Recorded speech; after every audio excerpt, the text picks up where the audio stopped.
Bildes no iCloud ir lejupielādējušās, ko tālāk?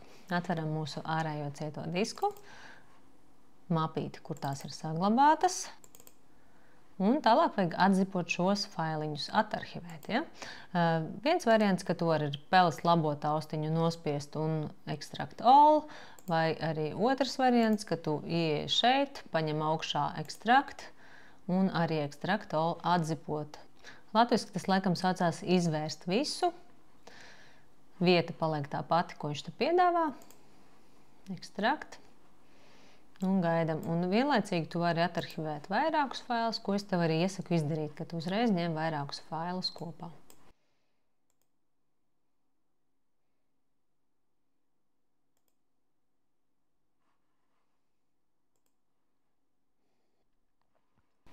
Un tātad tas atarhivēšanas process, viņš ir diezgan ilgs, viņš faktiski ir tikpat ilgs kā kopēšana. Ja tev ir daudz bilžu, tad domājies, cik ilgi tev vajadzētu pārkopēt visu to čupu ar bildēm, tik ilgi notiek arī atarhivēšana. Un, kad šīs process ir galā, tad parādīšu, ko darīt tālāk. Kad ir atarhivējušies visi failiņi, zip failus tu uzreiz vari izdzēst, jo tas ir identiski tas pats saturs, kas pārējos folderīšos, atarhivētajos, un to tu dari, ka tu iezīmē visus zip failiņus, ar shift pogu var iezīmēt vai vienkārši visus, un turot pogu shift plus delete, tu viņus izdzēs pilnībā, neaizsūtot uz miskasti, jo viņi vienkārši liek aizņems datoru vietu. Ja? Tātad shift plus delete, izdzēšam zip failus, un eju visās mapītēs pēc kārtas, skatos, ko nu tev iCloud ir sagatavojis.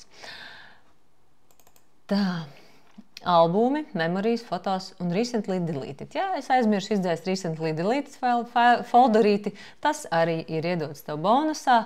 Tu vari paskatīties, kas viņā ir iekšā, bet faktiski tās ir tavas izdzētās bildes un video. Ar shift delete arī tos var dzēst laukā, jo, ja tu viņus izdzēsit, droši vien, ka tas ir kaut kas tev nevajadzīgs. Permanently delete izdzēšam pilnībā.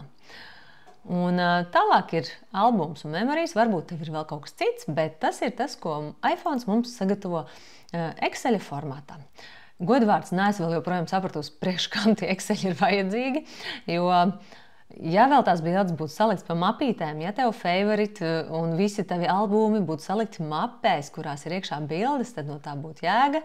Bet ja tev Apple un iPhone izdara tādu pakalpojumu, ka viņš tavus favoritus atsūta Excelītī ar bilžu nosaukumiem, es goda vārds nezinu, kā to izmantot. Tāpēc paldies viņam par centību, bet mēs šos Exceļus neizmantosim. Līdz ar to viņus arī dzēsīsim ārā. Tāpat arī viņš ir saglabājis man kaut kādas memorijas, kuras es pati īstenībā neesmu taisījusi. Arī vienkārši Excelīts, kurā ir atzīmēts, kuras bildes bija šajā atmiņu krājumā.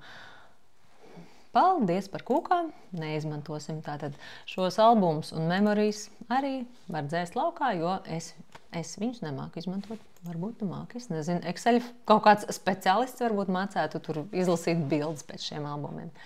Un tālāk skatāmies, kas mums ir fotos mapītē sagatavots.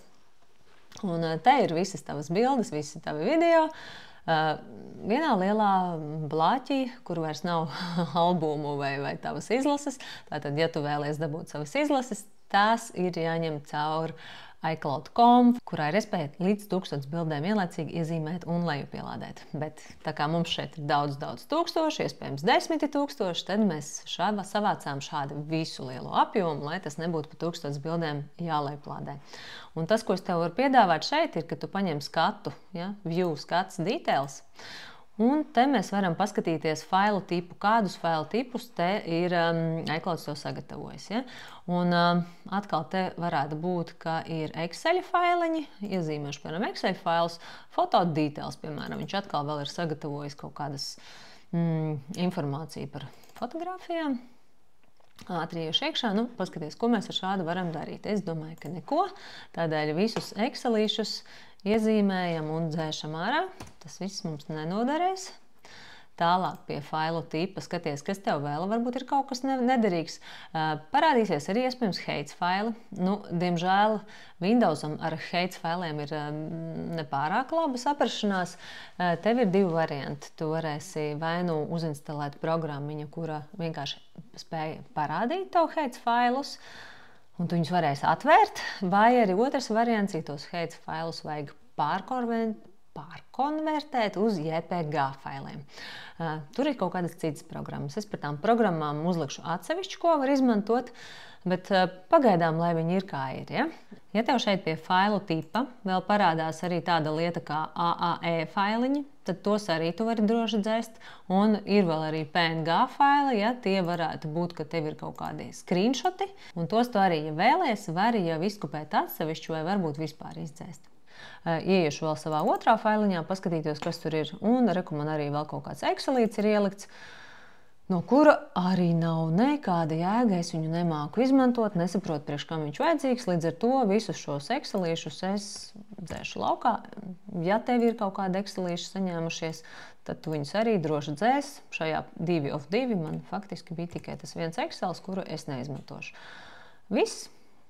Atstājam šeit pagaidām visu pārējo kā ir, un pēc jau duplikātu dzēšanas visu šo automātiski sašķirosim pa mēnešu mapītēm, bet ja tev ir svarīgi no iCloudā, iPhone dabūt tieši kaut kādus konkrētus albumus vai tavus favoritus vai kaut ko tādu, kas tev jau ir sadalīts konkrēti pa kādiem albumiem, tad gan ir jāiet iCloud.com, un tad tu viņus lejupielādē pa 1000 gabaliem vai mazāk, cik tev tajā albumā ir to failu.